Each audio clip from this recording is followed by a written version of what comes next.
आणि त्यामुळे वाढणारा वर्कलोड, त्यामुळे निर्माण होणार प्राध्यापकांच्या भरती, या विषयामध्ये 20 वर्ष प्राध्यापकांची भरती झाली नव्हती.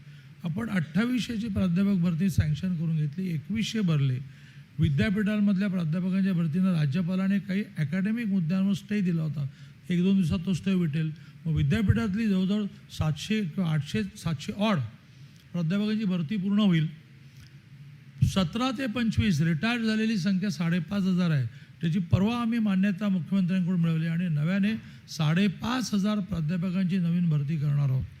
ज्या नॉन टीचिंगचा आपण आग्रह धरला, त्या नॉन टीचिंगची भरती गेले अनेक वर्ष झाली नाही. ते 2900 नॉन टीचिंगच्या भरतीला आम्ही मान्यता मिळवली. आता त्याची काही प्रक्रिया आहे ना. 15 दिवसापूर्वी मुख्यमंत्र्यांनी मान्य केलं एका बैठकीमध्ये. आता त्याचं सगळं कॅल्क्युलेशन चाललेलं आहे. त्याची फायनान्सला फाईल मूव्ह होईल, त्याचा GR निघेल आणि नव्याने 5,500 प्राध्यापक आणि 2900 नॉन टीचिंग ची भरती होईल.